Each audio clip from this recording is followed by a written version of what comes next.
أعوذ بالله من الشيطان الرجيم. بسم الله الرحمن الرحيم. ولما فصلت العير قال أبوهم إني لأجد ريح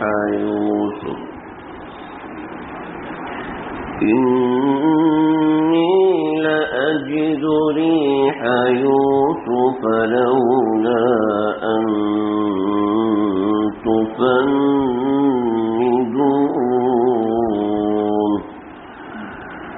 قالوا تالله إنك لفي ضلالك القديم. فلما أن جاء البشير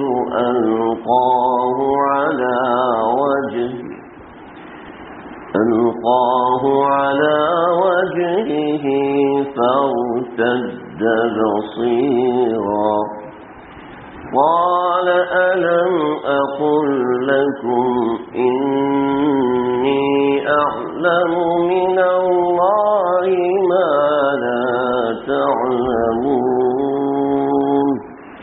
صدق الله العظيم. حضرت یوسف علیہ السلام کا ذکر مبارک آج انشاءاللہ اختتام کو پہنچے گا.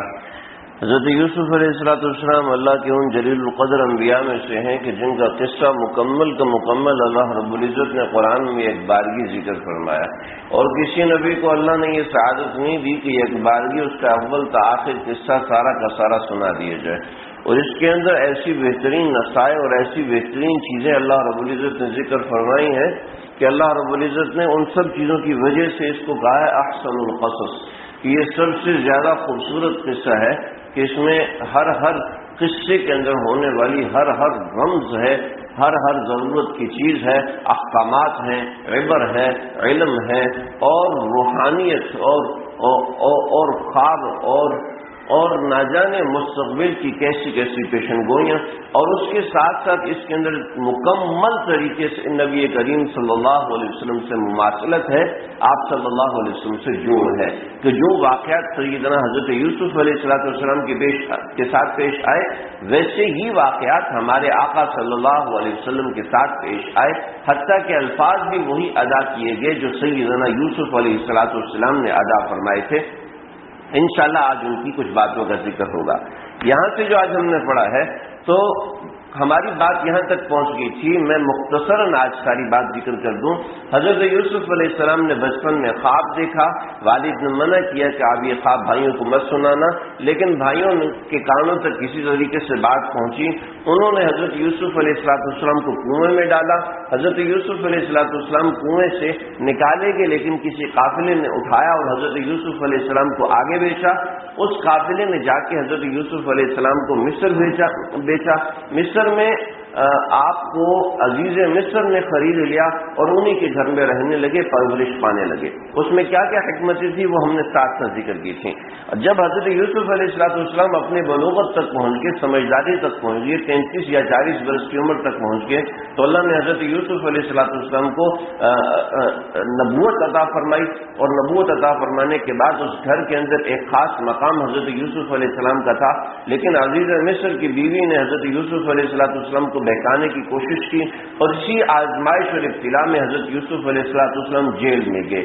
حضرت یوسف علیہ السلام سے ابتدا سے لوگ بہت زیادہ محبت کرتے تھے، ہر جگہ محبت ملی، لیکن اس محبت کی وجہ سے تکلیف میں آئے اور ہر ایک نے چھیننے کی کوشش کی. چنانچہ عزیز مصر کی بیوی کی وجہ سے بھی حضرت یوسف علیہ السلام تکلیف میں آئے اور کچھ عرصہ جیل میں گزارا. جیل کے اندر 2 لوگوں نے خواب کی تعبیر پوچھی، جس میں سے ایک بچنے والا تھا اور ایک مرنے والا تھا. حضرت یوسف علیہ السلام نے صحیح تعبیر فرمائی اور اس کے بعد جو بچنے والا تھا اس سے کہا کہ تم جا کے بادشاہ سے میرا ذکر کرنا، لیکن وہ شخص بھول گیا، اور تقریباً 9 یا 10 برس کے بعد حضرت یوسف علیہ السلام کی یاد آئی، بادشاہ نے خواب دیکھا، اس خواب کی تعبیر حضرت یوسف علیہ السلام نے سنائی، تو بادشاہ نے حضرت یوسف علیہ السلام کو بلایا اور بلا کے اپنے پاس نگران مقرر کر لیا خزائن کا۔ چنانچہ حضرت یوسف علیہ السلام وزیر خزانہ طے ہوئے، اور وزیر خزانہ بننے کے بعد کاشتکاری کی اور خزانے کو صحیح استعمال کیا، استعمال کرنے کے بعد 7 برس تک صحیح کاشتکاری ہوئی، اور جو غلہ تھا وہ سب کا سب جمع ہو گیا ایک جگہ پر۔ 7 برس کے بعد جب قحط پڑا تو قحط کے دوران کچھ عرصہ تک تو گاڑی چلی، لیکن دیگر علاقے جو کنعان تھا جہاں حضرت یوسف علیہ السلام کے رہنے والے تھے، یعنی کہ بیت المقدس جسے آج ہم کہتے ہیں، یہاں سے حضرت یوسف علیہ السلام تشریف لائے تھے، تو یہاں سے ان کے بھائی آئے، پھر بھائی واپس گئے، بنیامین کو لے کر آئے، پھر بنیامین کو حضرت یوسف علیہ السلام نے روک لیا، پھر دوسری دفعہ بھائی گئے، پھر تیسری مرتبہ دوبارہ بھائی واپس آئے، تو اس مرتبہ حضرت یوسف علیہ السلام نے ان سے کہا کہ تم نے یوسف علیہ السلام کے ساتھ کیا کیا تھا؟ تو انہوں نے کہا کہ آپ ہی یوسف ہیں۔ تو حضرت یوسف علیہ السلام نے اپنی پہچان یہاں پر کروائی۔ جب حضرت یوسف علیہ السلام پہچان کروا چکے، اپنے بھائیوں کے پاس روک چکے تو بھائیوں سے کہا کہ اب ایسا کیجئے کہ جا کے میرے والد محترم کو لے کر آئیے۔ سوال یہ پیدا ہوتا ہے کہ حضرت یوسف علیہ السلام جب بادشاہ بن چکے ہیں، ہر سہولت اور آرائش اور سہولت ہے، تو حضرت یوسف علیہ السلام خود کیوں نہیں گئے، اپنے والد کو یہاں پر کیوں بلایا؟ یہ بہت اہم سوال ہے، کہنے کو تو ایک عام سی بات ہے، لیکن بہت ہی اہم سوال ہے، اس لیے کہ ہمارے آقا صلی اللہ علیہ وسلم سے یہ سوال ہوا تھا کہ وہ کون سے نبی ہیں۔ حضرت ابراہیم علیہ السلام تو بیت المقدس کے رہنے والے تھے اور بیت اللہ کے بنانے والے تھے، بیت اللہ اور بیت المقدس کے درمیان حضرت ابراہیم کا سفر جاری رہتا تھا، تو حضرت ابراہیم علیہ السلام تو بیت المقدس والے ہیں، تو حضرت ابراہیم علیہ السلام کی نسل جو ہے وہ مصر میں کیسے جا کے آباد ہوئی کہ حضرت موسیٰ علیہ السلام جب مصر سے ہجرت کی تو وہ ساری کی ساری حضرت ابراہیم علیہ السلام کی اولادیں تھیں، تو وہ وہاں جا کے کیسے آباد ہوئے؟ تو اصل سوال یہ تھا جس کے پیچھے سارا قصہ سنایا گیا۔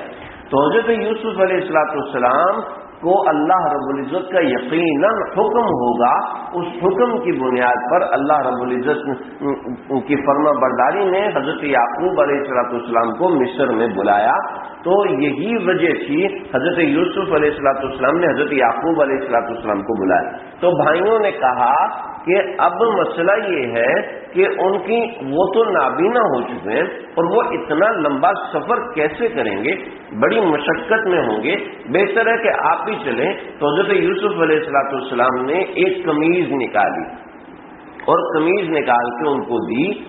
روایتوں میں آتا ہے کہ یہ قمیض دراصل جنت کی قمیض تھی، میں مختصراً ذکر کر چکا ہوں لیکن آج کچھ تفصیل ذکر کروں گا اس لیے کہ بہت اہم بات ہے۔ ایک روایت ہے، اصل جو ظاہر بات ہے وہ یہ ہے کہ وہ قمیض حضرت یوسف علیہ السلام کی تھی۔ حضرت یوسف علیہ السلام نے اپنی وہ قمیض حضرت یعقوب علیہ السلام کے لیے بھیجی۔ جب وہ قمیض پہنچی ہے، ابھی وہ قمیض 80 فرسخ کے فاصلے پر تھی کہ حضرت یعقوب علیہ السلام نے کہا فلما فصلت العیر قال ابوہم انی لأجد ریح یوسف، کہ مجھے یوسف علیہ السلام کی خوشبو آ رہی ہے، لولا ان تفندون قالوا تاللہ انک لفی ضلالک القدیم، آپ تو پہلے پرانی گمراہی میں چھپے ہوئے ہیں، آپ نے تو پہلی پرانی باتیں ہی سوچنا چھوڑی نہیں ہے۔ کہاں یوسف علیہ السلام 40 سے 50 سال ہو چکے، وہ مر چکے ہیں، اور آپ حضرت یوسف علیہ السلام کی آج کو خوشبو آ رہی ہے، عجیب سی بات ہے۔ اور یہ بات آپ کو اور مجھے تو سمجھ میں آ رہی ہے، لیکن ان لوگوں کو قطعاً سمجھ میں نہیں آ رہی تھی کہ ان کو حضرت یوسف علیہ السلام کی خوشبو کیسے آ رہی ہے۔ مجھے اور آپ کو تو سمجھ میں آ رہی ہے نا کہ حضرت یوسف علیہ السلام کا قمیض کرتا مبارک وہ آیا، اور آ کر آنے سے رستے میں حضرت یعقوب علیہ السلام کو اس کی خوشبو آئی۔ ہمیں تو یہ سمجھ میں آ رہی ہے کہ اس میں ہمیں تو اللہ بتا رہے ہیں، لیکن ان کو سمجھ میں نہیں آ رہی تھی۔ کائنات کو سمجھانا مطلوب ہے کہ بڑے جن چیزوں کو محسوس کر لیتے ہیں چھوٹے کتنے بھی سمجھدار ہو جائیں نہیں کر سکتے ہیں. بڑے جن چیزوں کو محسوس کر سکتے ہیں چھوٹے کتنے بھی سمجھدار پڑھے لکھے ہو جائیں تہذیب یافتہ ہو جائیں وہ چیز محسوس نہیں کر سکتے جو بڑے محسوس کرتے ہیں. بڑوں کی ایک برکت ہوتی ہے. ایک اور بات ساتھ جملہ معترضہ کے طور پہ بتا دوں. جملہ معترضہ یعنی کہ ایک بات جو فائدے کی ہوتی ہے. وَلَمَّا فَصَلَتِ الْعِيرُ وَلَمَّا فَصَلَتِ الْعِيرُ جب ان کے قریب پہنچے اونٹوں کا قافلہ. عیر کا لفظ کیوں استعمال کیا؟ عیر کا لفظ اس لیے استعمال کیا کہ جن لوگوں نے تورات میں تحریف کی ہے ان لوگوں نے یہاں پر خچر کا لفظ استعمال کیا ہے یا گدھے کا لفظ استعمال کیا ہے. تو اللہ رب العزت نے اس کی تکذیب کی ہے کہ نہیں وہ غلط کیا ہے. اصل تو سفر اس زمانے میں اونٹوں کا ہوتا تھا, اس زمانے میں خچروں کا سفر نہیں ہوتا تھا. اور آج بھی شاہد ہے کہ ان علاقوں میں گدھا نہیں چل سکتا, ان ریگستان پتھریلے علاقوں میں خچر اور گدھا نہیں چل سکتا. آج بھی ان علاقوں میں اونٹ یا اونٹنی سفر کر سکتے ہیں, خچر پہ سفر نہیں ہو سکتا. اس کی تفصیل بھی ساتھ کر دی. اللہ کی قدرت کہ یوسف علیہ السلام قریب کنویں میں موجود ہیں, ان کے جسم کی خوشبو لی ہے, پھر کنویں سے نکالا ان کے جسم مبارک کی خوشبو نہیں ہے, اور اتنی دور سے قمیض مبارک ہی اس کی خوشبو آ رہی. کیا مطلب ہے اس کا؟ مطلب یہ ہے کہ اللہ چاہے تو ہو سکتا ہے. حضرت عمر ابن خطاب رضی اللہ عنہ منبر رسول صلی اللہ علیہ وسلم پہ کھڑے ہیں. اب یا ساریہ الجبل, شام میں لڑائی ہو رہی ہے, منبر پہ بیٹھے ہوئے دیکھ لیا یا ساریہ الجبل, ساریہ پہاڑ کی طرف چڑھ, پہاڑ کی طرف کھا لیے. ان کے کانوں تک آواز پہنچی, ساریہ حضرت ساریہ علیہ رضی اللہ عنہ پہاڑ پہ چڑھ گئے, اپنی فوج کو بچا لیا ہے جی. اور منبر پہ بیٹھے ہیں اور دوسری طرف حضرت عمر ابن خطاب مسجد مصلی پہ کھڑے ہیں, منبر یا اس کے پیچھے فیروز لولو مجوسی بیٹھا ہوا نظر نہیں آیا. کیوں جی؟ اللہ چاہیں تو دکھائیں, اللہ چاہیں تو نہ دکھائیں جی. یہی جواب ہے حضرت یعقوب علیہ السلام مصر میں کیوں گئے؟ اس لیے کہ اللہ نے چاہا تھا, اللہ کا حکم تھا, اس لیے یوسف علیہ السلام خود نہیں آئے, ورنہ جی تو چاہتا تھا حضرت یوسف کا کہ وہ خود جاتے, لیکن اللہ کا حکم تھا, اس وجہ سے حضرت یعقوب علیہ السلام تک نہیں پہنچنے دیا بات. تو یہ تمیز کی خوشبو وہاں تک پہنچی. یہ تو اصل بات ہے جو قرآن کے ظاہر سے ثابت ہے. چند روایات اور بھی ہیں, اور وہ یہ ہے کہ حضرت ابراہیم علیہ السلام کو قیامت کے دن سب سے پہلے کپڑے پہنائے جائیں گے. سب سے پہلے حضرت ابراہیم علیہ السلام کو کپڑے پہنائے جائیں گے, اس کے بعد آپ صلی اللہ علیہ وسلم کو لباس پہنایا جائے گا, اس کے بعد دیگر انبیاء کو لباس پہنایا جائے گا, اس کے بعد مؤذنین کو لباس پہنایا جائے گا. تو یہ مؤذنین کی بڑی فضیلت ہے, اس لیے کبھی کبھی اپنی مسجد میں اذان دینی چاہیے کہ اللہ کرے تو اللہ ہم کو وہ لباس قیامت کے دن اس اذان کے سلسلے میں اللہ تعالیٰ پہنا دے, جس دن سب حفاتن عوراتن سب ننگے ہوں گے, اور سب ننگے پاؤں ہوں گے, اور سب ننگے سر ہوں گے, ننگے بدن ہوں گے. تو حضرت ابراہیم علیہ السلام کو لباس پہنایا جائے گا. کیوں؟ آقا صلی اللہ علیہ وسلم نے ارشاد فرمایا کہ جب حضرت ابراہیم علیہ السلام کو اللہ کی راستے میں آگ میں ڈالا جا رہا تھا تو حضرت ابراہیم علیہ السلام کے سارا لباس اتار دیا گیا تھا, اور ان کو باندھ کے منجنیق میں ڈالا, اور منجنیق میں ڈال کے آگ میں پھینکا. تو اللہ نے آگ کو جب ٹھنڈا فرمایا تھا تو حضرت جبریل علیہ السلام کے ہاتھ سے جنت کا لباس بھی بھیجا تھا. تو وہ لباس حضرت ابراہیم علیہ السلام کے ذریعے سے حضرت اسحاق تک پہنچا, اور حضرت اسحاق کے ذریعے سے وہ لباس حضرت یوسف علیہ السلام تک پہنچا. تو حضرت سیدنا یوسف علیہ السلام نے وہ لباس سنبھال کے رکھا ہوا تھا, اور وہ لباس وہ چونکہ جنت سے آیا تھا تو اس کی اپنی ایک تاثیر تھی. آگے انشاءاللہ ہم حضرت شعیب علیہ السلام کا ذکر پڑھیں گے, ایک درس حضرت شعیب کا ہوگا, اس کے بعد حضرت موسیٰ علیہ السلام کا درس ہوگا, اور اس کے اندر تقریباً آخر میں جا کے قال فما خطبک یا سامری کا قصہ آتا ہے. تو سامری نے ایک بچڑا بنایا تھا, اور وہ بچڑا اس میں جان کیسے ڈالی, سونے کا بچڑا بنایا تھا, اور سونے کے بچڑے سے آواز آتی تھی, وہ آواز نکالتا تھا. سونے کے بچڑے میں جان کیسے آئی تھی؟ دراصل سامری کا نام بھی موسیٰ تھا، اور اس کی پرورش حضرت جبریل نے کی تھی، اور یہ جب حضرت جبریل کے گھوڑے کو دیکھتا تھا کہ اس کا پاؤں جہاں پڑتا تھا اس کے نیچے جو مٹی ہوتی تھی اس مٹی میں زندگی پیدا ہو جاتی تھی، گھاس اگاتی تھی، حالانکہ ریت پہ گھاس نہیں اگ سکتی، اس ریت پہ بھی گھاس اگاتی تھی، تو اس نے سمجھا کہ جنت کی ہر چیز میں زندگی ہے، چنانچہ اس نے وہ مٹی اٹھا لی تھی۔ جب اس نے وہ بچڑا بنایا تو اس بچڑے کے اندر وہ مٹی ڈال دی تو اس بچڑے میں جان پڑ گئی، تو کہا دیکھو سونے کے بچڑے میں کیسے جان پڑی، یہ تمہارا خدا ہے۔ تو اب جنت کی ہر چیز میں زندگی ہے، چنانچہ حضرت ابراہیم علیہ السلام کی جو قمیض مبارک آئی تھی اس قمیض میں زندگی تھی، چنانچہ وہ آنکھوں میں ڈالی گئی تو فرتد بصیرہ تو ان کی آنکھیں جو ہے وہ واپس لوٹ آئیں۔ تو فلما انجا البشیر اب القاہ علی وجہہ فرتد بصیرہ، تو ان کی آنکھیں واپس لوٹ آئیں۔ قال الم اقل لکم انی اعلم من اللہ ما لا تعلمون، میں جو جانتا ہوں وہ تم نہیں جانتے۔ اب سمجھ لیجئے، میں نے شروع میں ذکر کیا تھا، آج چونکہ قصے کا واقع ہے تو آج تھوڑا سا اس کو یاد دہانی کرا دوں۔ اس قصے کا جو عمود ہے وہ ہے قمیض، وہ قمیض ہے۔ حضرت یوسف علیہ السلام پر پہلا الزام لگا چوری کا، جس کا میں نے ذکر کیا تھا، تو وہ ایسا تھا کہ حضرت اسحاق علیہ السلام کی ایک قمیض تھی جو حضرت یوسف علیہ السلام کے پاس تھی، اس وجہ سے چوری کا الزام لگا۔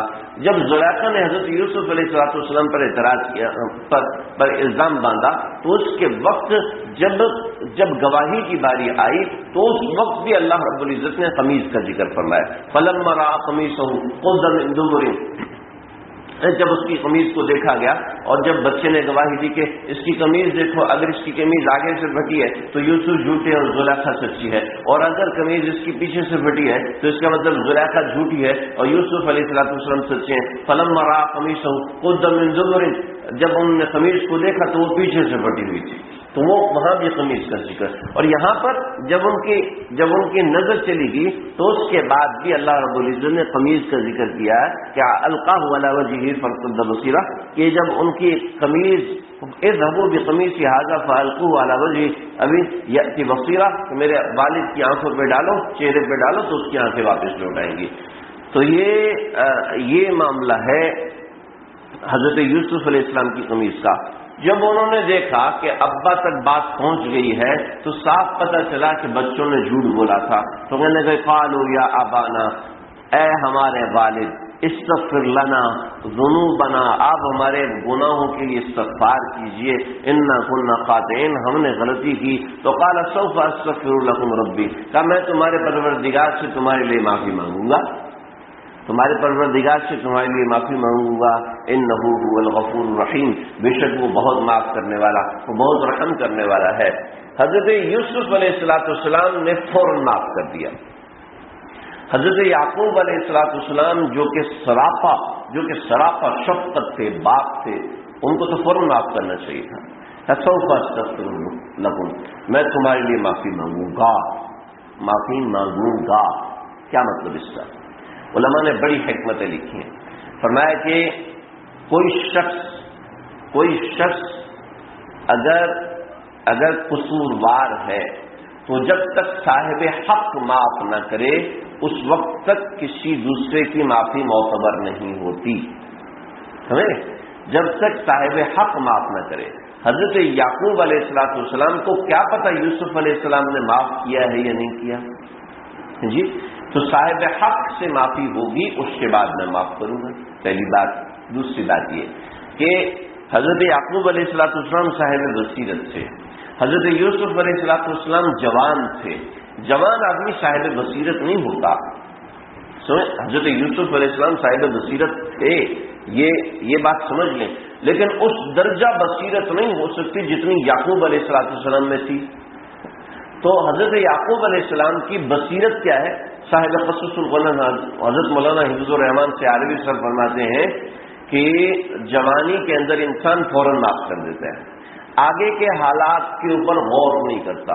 حضرت یعقوب علیہ السلام نے فرمایا کہ ابھی تو یہ مار کھا چکے ہیں، اس لیے معافی مانگ رہے ہیں، ان کا قصور پکڑا گیا ہے، لیکن آگے دیکھوں گا کہ ان کے دل میں واقعتاً بغض ہے یا نہیں۔ اگر ان کے دل میں کینہ اور عداوت ہے تو معاف نہیں کروں گا، تو ان کے لیے معافی نہیں مانگوں گا، پہلے دیکھوں گا کہ ان کے دل سے یہ بغض اور عداوت نکل رہی ہے یا نہیں نکل رہی. جب یہ نکلے گی تب ان کو صحیح طریقے سے معاف کروں گا. تو اس وجہ سے فرمایا سوف استغفر لکم ربی، کہ میں تمہارے لیے اپنے پروردگار سے معافی مانگوں گا. ہاں ان کو تسلی کے لیے کہہ دیے کہ وہ معاف کرنے والے ضرور معاف فرما دیں گے. اور بعض محدثین نے فرمایا ہے کہ انہوں نے فرمایا تھا رات میں تہجد کے وقت میں اللہ تعالیٰ سے معافی مانگوں گا. علامہ علوسی رحمۃ اللہ علیہ تفسیر المعانی میں فرماتے ہیں کہ انہوں نے اللہ رب العزت نے حضرت جبریل علیہ السلام کو بھیجا، چند کلمات دے کر انہوں نے وہ کلمات دہرائے اور اس کے بعد ان کی معافی ہوئی. فلما دخلوا على يوسف آوى إليه أبويه وقال ادخلوا مصر إن شاء الله آمنين. حضرت یوسف علیہ السلام مصر سے باہر ایک علاقہ تھا رامسیس. آج جو مصر ہے نا جی، آج جو مصر ہے قاہرہ اور یہ دوسرے علاقے، یہ جو مصر ہے یہ وہ والا مصر نہیں ہے جی. یہ مصر سے بیت المقدس کی طرف اندر کی طرف کا علاقہ، وہ علاقہ اصلی مصر تھا. یہ مصر تو آگے آہستہ آہستہ چل کے آباد ہوا ہے. یہ میرے پاس موقع نہیں ملا، ورنہ میں وہ نقشہ آپ حضرات کو دکھاتا کہ وہ نقشے میں وہ مقام کون سا ہے، کس جگہ پر حضرت یوسف علیہ السلام ٹھہرے تھے. لیکن انشاءاللہ میں بھیج دوں گا، جو لوگ آن لائن یا واٹس ایپ پر دیکھتے ہیں تو ان کو میں انشاءاللہ بھیج دوں گا کہ وہ مقام کون سا تھا، تاکہ پتہ چل جائے حضرت یوسف علیہ السلام کا اصلی مقام کا کیا تھا، کس جگہ پر رکے تھے. حضرت یوسف علیہ السلام نے مصر سے باہر جا کے اپنے والد کا استقبال کیا اور ان کو لے کر آئے. جب لے کر آئے تو تورات میں لکھا ہے حضرت یوسف علیہ السلام نے ایک دربار لگایا تاکہ اپنے بھائیوں کی، اپنے والد کی لوگوں کو شناخت کروا دیں، تاکہ پتہ چلے کہ میرا یہ خاندان ہے، میں کوئی جدی پشتی غلام نہیں ہوں، بلکہ میرا پورا ایک خاندان ہے جو خاندان نبوت ہے. چنانچہ حضرت یوسف علیہ السلام نے ایک دربار لگایا، اور دربار لگا کے تورات کے مطابق اگر دیکھا جائے تو یہ ہے کہ ورفع ابویہ علی العرش وخروا له سجدا، کہ سب درباریوں نے جب سجدہ کیا تو ان کو دیکھا دیکھی حضرت یوسف علیہ السلام کے والد یعنی حضرت یعقوب علیہ السلام اور دوسرے حضرت یوسف علیہ السلام کے بھائی، ان سب نے سجدہ کیا. وقال یا ابت ھذا تأویل الرؤیا، اور وہ حضرت یوسف علیہ السلام نے فرمایا کہ اے میرے والد، ھذا تأویل الرؤیا، یہ میرے اس خواب کی تعبیر ہے جو میں نے بچپن میں دیکھا تھا. قد جعل ربی حقا، اللہ نے اس کو سچ کر دکھایا. وقد احسن بی اذ اخرجنی من السجن وجاء بكم من البدو من بعد ان نزغ الشیطان بینی و بین اخوتی. بہت سبق ہیں. فرمایا کہ حضرت یوسف علیہ السلام نے اپنی کسی تکلیف کا ذکر نہیں کیا. چنانچہ جب اپنے بڑوں سے ملیں تو اپنی تکلیف کا فوراً ذکر نہ کریں. اب جب اپنے کسی پیارے سے ملیں تو فوراً اپنی تکلیف کا ذکر نہ کریں. تکلیف کا ذکر کرنے کی بجائے خوشی کا ذکر کریں. حضرت یوسف علیہ السلام نے کیا فرمایا کہ وقد احسن بی، کتنا اچھا کیا میرے ساتھ، اذ اخرجنی من السجن، جب مجھے جیل سے باہر نکالا.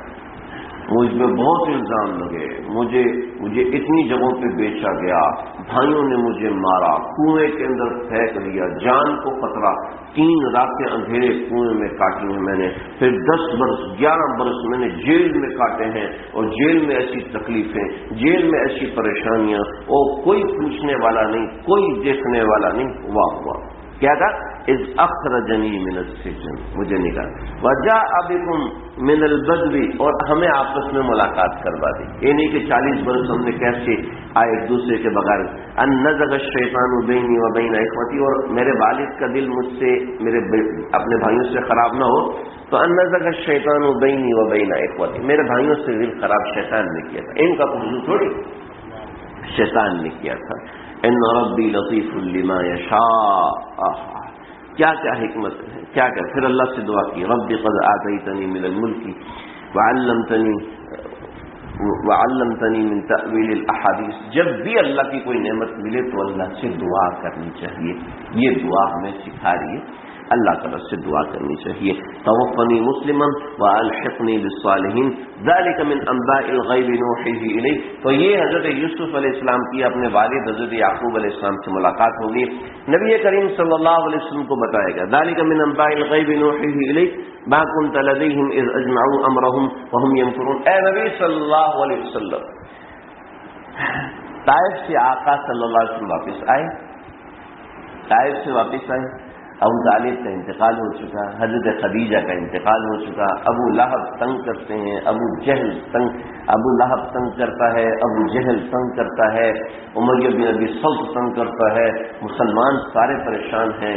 تو آپ صلی اللہ علیہ وسلم تشریف لائے اور اگر آپ جائیں جنت المعلیٰ کی طرف تو وہاں پر آپ کو ایک نظر آئے گی مسجد جن سے تھوڑا سا حرم کی طرف آئے چند قدم تو ایک چٹان تھی، وہاں ہمارے آقا صلی اللہ علیہ وسلم بیٹھے ہوئے تھے. وہاں پر آج ایک کنواں ہے اور ایک درخت لگا ہوا ہے. تو آپ صلی اللہ علیہ وسلم وہاں بیٹھے ہوئے تھے. تو آپ صلی اللہ علیہ وسلم نہیں، کنواں اور جو درخت ہے وہ تھوڑا فاصلے پر ہے، یعنی سڑک سے اس طرف سمجھ لیں اور وہ مسجد سڑک کے اس طرف ہے. تو آپ صلی اللہ علیہ وسلم نے کہا اے اللہ مجھے کوئی ایسی نشانی عطا فرمائیے، ایسی نشانی عطا فرمائیے کہ میرا غم دھل جائے. تو آپ نے دیکھا کہ حرم پاک کی طرف سے ایک درخت زمین پھاڑتا ہوا ہے اور آپ صلی اللہ علیہ وسلم کو آ کے کہا السلام علیکم ایھا النبی، اے نبی آپ کو سلام، یا السلام علیکم یا رسول اللہ، یہ کہا اے اللہ کے رسول آپ پر سلام. آپ نے اسلام کا جواب دیا، میں واپس جا کے واپس چلے جاؤ. وہ درخت وہاں سے واپس ہوتا وہ چلا گیا. تو آپ کو بڑی تسلی ہوئی. اس کے بعد اللہ رب العزت نے سورہ یوسف نازل فرمائی آپ صلی اللہ علیہ وسلم کی تسلی کے لیے. اور یہ بزرگوں کا مجرد بھی ہے کہ جہاں غم ہو دکھ ہو وہاں سورہ یوسف یا قصہ یوسف کا تکرار کیا جائے تو انشاءاللہ وہاں پر غم کم ہو جائے گا، غم ہلکا ہو جائے گا. تو نبی کریم صلی اللہ علیہ وسلم کو فرمایا کہ دیکھو اے نبی صلی اللہ علیہ وسلم، ابو جہل، امیہ بن ابی سلط یہ تو دوسرے ہیں، ابو لہب تو آپ کا چچا ہے، میرے یوسف علیہ السلام کے تو بھائیوں نے اسے کنویں میں ڈال دیا، ان کے بھائیوں نے کنویں میں ڈال دیا. آپ سے تو دین کا حسد کرتے ہیں. ارے دین کے حسد میں تو اللہ تسلی دیتے ہیں، وہاں تو حکومت کا حسد ہوتا تھا، وہ تو آپ سے زیادہ مشکل میں تھے. پھر آپ تو اپنے گھر میں آزاد ہیں، یوسف علیہ السلام تو بیچے گئے، غلام بنا لیے، پھر آپ تو پھر بھی آزاد ہیں. یوسف علیہ السلام کو جیل میں قید کیا، آپ تو شاب ابی طالب میں قید ہیں، وہ تو جیل میں قید ہے. شاب ابی طالب میں تو صرف بھوکا رہ سکتے ہیں، آپ صلی اللہ علیہ وسلم تو بھوکے ہیں، اور جیل کے اندر تو نہ پانی ملتا ہے نہ بھوک ہے، سجن ہے، بیڑیوں سے باندھا ہوا، ہل بھی نہیں سکتے. وہاں ہل تو سکتے ہیں، چل تو سکتے ہیں، پھر تو سکتے ہیں، اپنوں کے ساتھ ہے، یہاں اپنا کوئی بھی ساتھ نہیں ہے. آپ دیکھیں جب انسان کو پتہ چلے نا، جب انسان کو پتہ چلے کہ ہم ہسپتال میں گئے تو میرے بچے کی انگلی کا مسئلہ تھا، ہم ہسپتال میں گئے تو اس کی صرف انگلی کی سرجری ہونی تھی، ہم اتنے پریشان تھے، ہمارے بیڈ کے ساتھ ایک بچہ تھا جس کی ناک سے لے کے گردن تک کی سرجری ہونی تھی. اور اس کو دیکھا ہم نے کہا اللہ جی ہم بہت سکون میں، ہم بہت تسلی میں ہیں، ہمیں تو کوئی تکلیف ہی نہیں ہے، جو تکلیف اس کو ہے. ایک صاحب کی یہ پوری اس ٹانگ کی سرجری تھی، پوری کھال اس کی ادھری ہوئی تھی، ایکسیڈنٹ ہوا تھا، کوئی اوپر سے چیز گزر گئی تھی. تو اللہ جب انسان اپنے سے بڑی تکلیف کو دیکھتا ہے، اگرچہ ہمارے آقا کی تکالیف زیادہ ہیں اگرچہ، لیکن اللہ نے وہ دکھایا کہ دیکھو یوسف علیہ السلام کی کتنی تکلیف، آپ لہٰذا تسلی رکھیں. اور پھر قصہ یوسف کو آپ صلی اللہ علیہ وسلم سے کیسی مناسبت ہے، ہر قصہ ہمارے آقا صلی اللہ علیہ وسلم سے میچ کر رہا ہے، ہر قصہ ہمارے آقا صلی اللہ علیہ وسلم سے جڑ رہا ہے. حتیٰ کہ یوسف علیہ السلام نے جو کلمات بولے تھے نبی کریم صلی اللہ علیہ وسلم کے سامنے کفار آئے، اور یہی آقا صلی اللہ علیہ وسلم کو تسلی ہے. جیسے یوسف علیہ السلام کے سامنے ان کے بھائی بے بس ہو گئے تھے، ایسے ہی آپ صلی اللہ علیہ وسلم کے سامنے یہ ابو جہل اور امیہ بن ابی سلط اور یہ سارے لوگ آپ کے سامنے بے بس ہو جائیں گے، آپ کے سامنے پریشان ہوں گے. چنانچہ انہوں نے آپ صلی اللہ علیہ وسلم نے کہا کہ جانتے ہو کریم کون ہے؟ کا کون کریم؟ کا کریم ابن کریم ابن کریم ابن کریم کا کون ہے؟ کا یوسف کریم ہے، ان کے والد یعقوب کریم، ان کے والد اسحاق کریم، اور ان کے والد حضرت ابراہیم علیہ السلام وہ بھی کریم ہیں. تو کہا کہ آپ بھی کریم ہیں. آپ نے فرمایا کہ آج بتاؤ میں تمہارے ساتھ کیا سلوک کروں گا؟ تو کہا کہ آپ کریم ہیں، آپ کریم ہیں، اور ابن الکریم، اور ابن الکریم، اور ابن الکریم، آپ ہمارے ساتھ اچھا ہی کریں گے۔ فرمایا کہ ٹھیک ہے، لا تصریب علیکم اليوم، یہی کلمات جو حضرت یوسف علیہ السلام نے فرمائے بعینہ ہی، وہی کلمات ہمارے آقا صلی اللہ علیہ وسلم نے ارشاد فرمائے۔ تو یہ قصہ یوسف آپ صلی اللہ علیہ وسلم کے قصے سے، آپ صلی اللہ علیہ وسلم کی زندگی سے ملتا ہے، اس وجہ سے اس کا نام احسن القصص ہے۔ قصہ یہاں پر جو قرآن میں تھا مکمل ہوا۔ اس کے بعد کیا ہوا؟ حضرت یوسف علیہ السلام، حضرت یوسف علیہ السلام نے جو فرعون وقت تھا، جو ریان بن ولید حضرت یوسف علیہ السلام پر ایمان لے کے آیا تھا، مسلمان ہو گیا تھا، رامسیس اول تھا، یہ ریان بن ولید اس کا نام تھا۔ تو حضرت یوسف علیہ السلام نے ان سے اجازت مانگی کہ میں اپنے آل اولاد کو یہاں رکھنا چاہتا ہوں۔ چنانچہ 70 افراد حضرت یوسف علیہ السلام کے خاندان کے وہ مصر میں آئے، تو حضرت یوسف علیہ السلام نے کہا کہ آپ اجازت فرمائیے تو ہم مصر میں تھوڑا الگ لوگوں سے رہیں گے، تاکہ ہم بدو لوگ ہیں اور ہماری بود و باش الگ ہے۔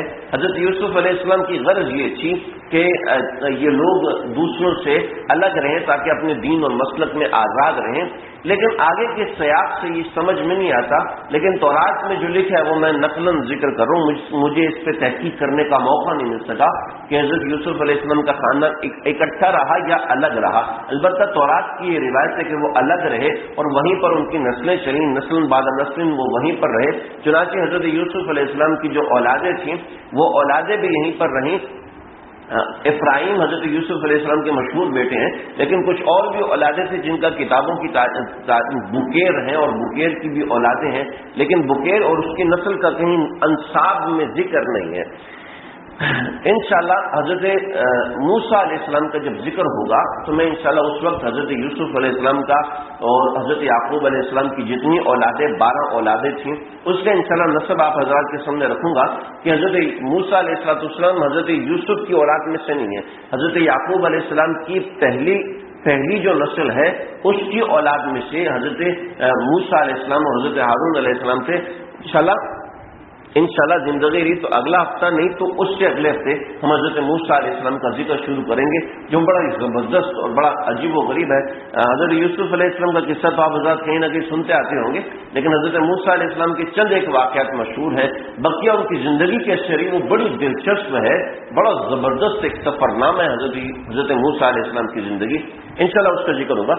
حضرت یوسف علیہ السلام کی عمر 110 سال رہی، تو حضرت یوسف علیہ السلام اپنے پوتوں کو بھی کھلاتے رہے ہیں۔ حضرت یعقوب علیہ السلام آخری عمر میں واپس بیت المقدس تشریف لے آئے تھے، اور حضرت ابراہیم علیہ السلام جہاں پر مدفون ہیں اس کے ساتھ ہی حضرت یعقوب علیہ السلام مدفون ہو گئے۔ لیکن جب حضرت یوسف علیہ السلام کے انتقال کا وقت آیا تو انہوں نے اپنی ساری نسلوں سے وعدہ کیا کہ اب آپ جب یہاں سے جائیں گے تو میری نعش کو اپنے ساتھ لے کر جائیں گے، یعنی آپ لوگ جب یہاں سے ہجرت کرو گے، یعنی اللہ کا حکم آئے گا مصر کو چھوڑنے کا، تو پھر آپ لوگوں نے یہاں سے جانا ہے تو میری نعش کو اپنے ساتھ لے کر جانا ہے۔ چنانچہ حضرت یوسف علیہ السلام کی نعش کو انہوں نے کتابوں میں لکھا ہے خوشبو لگائی، لیکن دوسری کتابوں میں جو اور تفصیل ہے اس میں یہ ہے کہ ان کے اوپر جیسے وہ لاشوں کو ممی بناتے تھے، لاشوں کی ممی بناتے تھے، یہ اسی عبرانی زبان کا لفظ ہے کہ ممی ایسے بناتے تھے کہ اس کے اوپر چند ایک دوائیاں اور مثالیں لگاتے تھے کہ جس سے لاش خراب نہ ہو۔ تو حضرت یوسف علیہ السلام کی ناک کو خوشبو اور یہ ممی بنا کے انہوں نے رکھ لیا اور ایک جگہ پہ دفن کر دیا حضرت یوسف علیہ السلام کے تابوت کو۔ جب حضرت موسیٰ علیہ السلام مصر سے جانے لگے تو رستے بند ہو گئے، تو کسی نے کہا کہ بھئی ہمیں نسل بعد نسل یہ روایت پہنچی ہے کہ حضرت یوسف علیہ السلام نے فرمایا تھا کہ جب تم مصر سے بیت المقدس کی طرف ہجرت کرو تو اس وقت میری نعش کو اپنے ساتھ لے کر جانا۔ تو اب حضرت یوسف علیہ السلام کی نعش کو اگر ہم ساتھ نہیں لے کر جائیں گے تو ہمیں تو رستہ مل ہی نہیں سکتا۔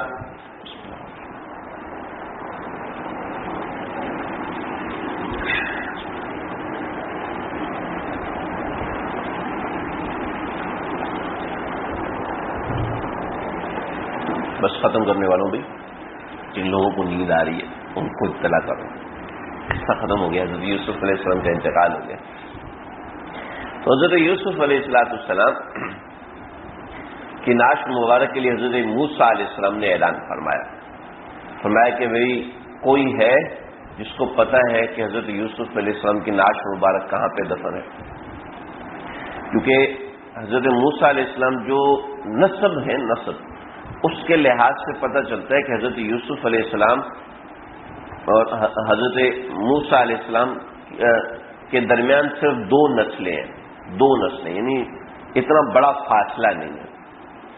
لیکن بہرحال وہ جب حضرت موسیٰ کا ذکر آئے گا میں ذکر کروں گا. تو ایک بڑھیا نے کہا, حضرت مولانا اشرف علی تھانوی صاحب رحمۃ اللہ نے لکھا ہے اور بھی کتابوں میں موجود ہے. تو ایک بڑھیا نے کہا کہ مجھے بتائیں. کہا پھر بتاؤ. کہا ایسے تو نہیں بتاؤں گی. کبھی کیا مانگتی ہو؟ ہائے ہائے ہائے, اللہ ہماری بھی دعائیں ایسی کر دینا. ہمیں بھی جب دعاؤں کا موقع ملتا ہے تو ہم کہتے ہیں اللہ جی گاڑی دے دے, اللہ جی کوئی چھوٹی جی گڈی تے دے دیں, گاڑی دے دیں, اور شادی شدہ کہتے ہیں اللہ کی دوسری دے دیں. اور بغیر شادی شدہ والے بیچارے آپ کو جگانے کے لیے کہہ رہے ہیں بھائی ایسا نہ ہو کہ آپ لوگوں کو گھروں میں جا کے کچھ ہو گئے تم اللہ سے کیا مانگتے حسن بھائی. تو ہم اللہ سے کیا مانگتے؟ اس بڑھیا نے کیا مانگا؟ بڑھیا نے مانگا کہ آپ اللہ سے دعا کریں کہ مجھے آپ کا ساتھ جنت میں نصیب ہو جائے. واہ واہ واہ واہ واہ واہ. مانگا بھی تو کیا مانگا ہے. چنانچہ دکھائی حضرت یوسف علیہ السلام کی نعش مبارک کو لیا اور لے جا کے حضرت یوسف علیہ السلام کی نعش مبارک کو بیت المقدس میں دفن کیا. آج وہ مسجد ابراہیم آج بھی موجود ہے جہاں حضرت یوسف علیہ السلام, حضرت یعقوب علیہ السلام, حضرت یعقوب علیہ السلام کی اہلیہ یعنی حضرت یوسف علیہ السلام کی والدہ یا خالہ وہ اور حضرت یوسف علیہ السلام آج بھی وہیں پر مدفون ہیں. کبھی اللہ تعالیٰ وہاں لے جائے تو ان کی قبور کی زیارت کرے. ابھی سنا ہے کہ ان قبور کو کھولا گیا ہے اور ان کی کچھ ویڈیوز بھی آئی ہیں. تو واللہ علم حقیقت ہے یعنی مجھے ابھی تک تصدیق کرنے کا موقع نہیں ملا, لیکن یہ منقول ہے کہ غار کے اندر حضرت یوسف علیہ السلام, حضرت ابراہیم علیہ السلام, حضرت یعقوب علیہ السلام اور حضرت یوسف علیہ السلام, حضرت یعقوب کی اہلیہ محترمہ ان کی قبر مبارک ایک جگہ پر ہے. اور آج وہاں ایک مسجد ہے, اس مسجد میں 4 قبریں جو نسل بعد نسل یہی بات منقول ہے تعامل سے یقیناً یہی بات صحیح ہوگی. لیکن بعد ہم کسی بڑے عالم سے جب تک تصدیق نہیں کر سکتے تم کہہ نہیں سکتے واقعاً وہ قبور حضرت یوسف علیہ السلام کی ہیں یا نہیں ہیں. تو بس یہاں حضرت یوسف علیہ السلام کا جو مستند قصہ تھا وہ مکمل ہوا. اللہ تعالیٰ مجھے آپ ہم سب کو سمجھنے کی توفیق عطا فرمائے. انشاءاللہ اگلی دفعہ ہم حضرت شعیب علیہ السلام کا قصہ ذکر کریں گے. انشاءاللہ ایک ہی درس میں ہم مکمل کریں گے. حضرت شعیب علیہ السلام کا قصہ بہت اہم ہے, بہت اہم ہے, اس لیے کہ اللہ نے جو 5 قومیں ذکر فرمائیں, 5 قومیں ذکر فرمائیں, ان میں سے ایک قوم حضرت شعیب علیہ السلام کی ہے. ایک قوم یعنی قرآن مجید تو بڑی اہم کتاب ہے نا, تو اس کو ایسے سپر پاورز کا ذکر کرنا چاہیے. لیکن اللہ رب العزت نے جہاں بھی 3-4 مقامات پر ذکر فرمایا وہ 5 بڑی بڑی قوموں کا ذکر فرمایا. ان میں سے ایک قوم حضرت شعیب علیہ السلام کی تھی. تو اس وجہ سے حضرت شعیب علیہ السلام کا قصہ بہت اہم ہے, جو آج کے زمانے پہ مکمل ایسے فٹ ہے سابق النعل بالنعل. جیسے 2 جوتے ایک ہی سائز کے ہوتے ہیں نا, تو وہ ایک دوسرے کے ساتھ مکمل طریقے سے جڑ جاتے ہیں. سابق النعل بالنعل. یہ قصے آج کے زمانے میں بعین ہی جڑ رہے ہیں جیسے اس زمانے میں تھے. جیسے میں نے حضرت یوسف علیہ السلام کے قصے میں جگہ جگہ آج کے زمانے کی ضرورتوں کا اشارہ کیا, لیکن قصہ یوسف علیہ السلام تو انفرادی طور پر ہے. لیکن حضرت شعیب علیہ السلام کا قصہ اجتماعی سطح پر, ایک قومی سطح پر قوم کیسے بنتی ہے اور کیسے بگڑتی ہے اس کے لیے بہت اہم ہے. انشاءاللہ آئندہ اس کا ذکر ہوگا. اللہ سمجھنے کی عمل کرنے کی توفیق عطا فرمائے. انشاءاللہ ہم اگلی 9 بجے انشاءاللہ اپنا درس شروع کر دیں گے. آپ حضرات وقت کی پابندی کیجیے. فآخر دعوانا الحمدللہ رب العالمین. بسم اللہ الرحمن الرحیم. الحمدللہ رب العالمین والصلاة والسلام علی اشرف الانبیاء وأکرم الانبیاء والمرسلین. اللهم ربنا تقبل منا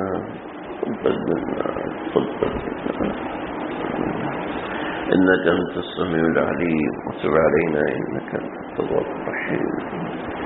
اللہ جی معاف فرما دیجیے، اے اللہ گناہگاروں کو معاف فرما دیجیے، اے اللہ سیاہ کاروں کو معاف فرما دیجیے. شرم آتی ہے اس گندی زبان سے تیرے پیاروں کا نام دیتے، اس گندی زبان سے تیرے پیاروں کا تذکرہ کر رہے. اے اللہ تو نے سعادت بخشی ہے، اے اللہ اس سعادت کی وجہ سے ہم سب کو سعید بنا دیجیے، ہم سب کی زندگیوں میں اپنا نام جما دیجیے. اے اللہ کانپ جائیں کسی گناہ کا خیال بھی نہ آئے، اے اللہ تڑپ جائیں پر تجھے ایک سانس ناراض نہ کر. اے اللہ جان چلی جائے ایک لمحہ تجھے ناراض نہ کرے. نہ یہ آنکھیں بہکے، نہ یہ دھیان بہکے، نہ یہ زبان غلط استعمال ہو. اللہ جی تیرے پیارے یوسف کے طفیل، تیرے پیارے یعقوب کے طفیل ہمارے گناہوں کو معاف فرما دیجیے، ہمارے گناہوں کو معاف فرما دیجیے. یہاں جتنے لوگ بیٹھے ہوئے ہیں، جتنی خواتین آئی ہیں، جتنے موبائل کے ذریعے سے یا کسی اور ذریعے سے یا ریکارڈنگ کے ذریعے سے تیری یہ بات سن رہے ہیں، ان سب کی مغفرت فرما دیجیے. اپنے پیاروں کے صدقے مغفرت فرما دیجیے. ان پیاروں کے صدقے ہماری یہ دنیا کے چھوٹے چھوٹے کام ہیں. اے اللہ تو اتنا بڑا بادشاہ ہے، تو بھی ایسا ہوگا کہ اتنا بڑا بادشاہ ہوں، چھوٹے چھوٹے کام میرے سامنے لے کے آتے ہیں. لیکن اے اللہ تو نہیں سکھایا ہے تسمہ بھی ٹوٹے تو مجھ سے مانگو، دھاگا بھی ٹوٹ جائے تو مجھ سے مانگو، سوئی سے دھاگا نکل جائے تو بھی مجھ سے مانگو، میں دے دوں گا. اے اللہ یہ ہمارے چھوٹے چھوٹے کام ہیں، ہمارے نوجوان روزگار کے حوالے سے پریشان ہیں. اے اللہ روزگاروں کی تنگی کو دور فرما دیجیے. اے اللہ جو مہنگائی کا سیلاب ہم سب مسلط ہمارے اعمال کی وجہ سے، اے اللہ آپ فضل فرما دیجیے، رزق میں وسعت فرما دیجیے، روزی میں وسعتیں فرما دیجیے. ہمارے جو لوگ گھروں میں بیمار ہیں، اسپتالوں میں بیمار ہیں، اے اللہ سب کو شفا کلی دیجیے، سب کو شفا کامل عاجل مستمرہ عطا فرمائیے. ہمارے عاصف بھائی اللہ بخار ہے، اللہ ڈینگی کا خطرہ ہے، اے اللہ شفا کلی عطا فرمائیے. ہمارے فاروق بھائی کے بچوں کو صحت کلی دیجیے. اے اللہ ان کی اہلیہ محترم کو صحت کلی، صحت کامل عاجل مستمرہ عطا فرمائیے. مرض کا نام و نشان مٹا دیجیے، تکلیف کو دور فرما دیجیے. اے اللہ جانتے ہیں ہر تکلیف کے پیچھے اتنی بڑی جنت تو نے رکھی ہے، جانتے ہیں، مانتے ہیں، ایمان رکھتے ہیں، لیکن اے اللہ کہ ایسا نہیں ہو سکتا. تو بغیر تکلیف کے وہ بڑی سی جنت دیتے، بغیر تکلیف کے وہ بڑی سی جنت عطا فرما دے. بغیر تکلیف کے اے اللہ وہ درجات، وہ مراتب علیہ تو عطا کرنے پہ قادر ہے. اے اللہ اپنے بڑوں سے سنا، جو مقام محنت سے نہیں ہوتا دعا سے مل جاتا ہے. اے اللہ تجھ سے دعا کرتے ہیں، اے اللہ ان کی تکلیف کو دور فرما دیجیے. ہمارے نعمان بھائی کے بیٹے عبداللہ کو، حسن کو صحت کلی دیجیے، صحت کامل عاجل مستمرہ عطا فرمائیے. اے اللہ ان کے نعمان بھائی کی مشکل کو دور فرمائیے، تکلیف کو دور فرمائیے. ان کے والدین کو اے اللہ صحت کلی عطا فرمائیے. ہمارے خالد بھائی، خالد محسن بھائی، اے اللہ جملہ مقاصد حسنہ پورے فرمائیے. بہت سے لوگوں نے دعاؤں کا کہا ہے، جو کہنا چاہتے تھے نہیں کہہ سکے، جو امید وابستہ رکھتے ہیں، جنہوں نے پیغام بھیجا نہیں ملا. اے اللہ سب کی بگڑی بنا دیجیے، اللہ سب کی بگڑی بنا دیجیے. ہم کمزور ہیں، لاچار ہیں، ناہنجار ہیں، نالائق ہیں. ہماری نالائقی کا نہ ہٹا کے ہم سب کو لائق بنا دیجیے. اپنے معاملات کی اپنے بڑوں سے اصلاح کروانے والا بنائیے، اپنے معاملات کی اپنے بزرگوں سے اصلاح کروانے والا بنائیے. امراض کو چھپانے والے نہ بنے، قرآن سیکھنے والے بنا دیجیے. اے اللہ اس درس کی برکت کو اس گھر میں عام اور تام فرما دیجیے. اے اللہ اس گھر کی درس کی برکت کو اے اللہ اس سارے محلے میں، ان سارے گھر، ان سارے خاندان والوں میں عام اور تام فرما دیجیے. اے اللہ اس مبارک نام کی مبارک برکتیں ہمارے ملک کو نصیب فرمائیے، ہمارے ملک کو نصیب فرمائیے، مسلمانوں نے عالم کو نصیب فرمائیے. اے اللہ اے اللہ ہمارے جملہ مقاصد حسنہ جو ہم سب کے دلوں کے اندر ہیں، اے اللہ قبول فرما دیجیے۔ واقع میں بہت سے لوگ بیٹھ کے بیان سنتے ہیں، جمع ہو کے سنتے ہیں، اے اللہ ان سب کے بیٹھنے کو قبول فرما۔ اللهم ربنا تقبل منا انك انت السميع العليم وتب علينا انك انت التواب الرحيم، وصلى الله تعالى على خير خلقه محمد وآله وصحبه أجمعين۔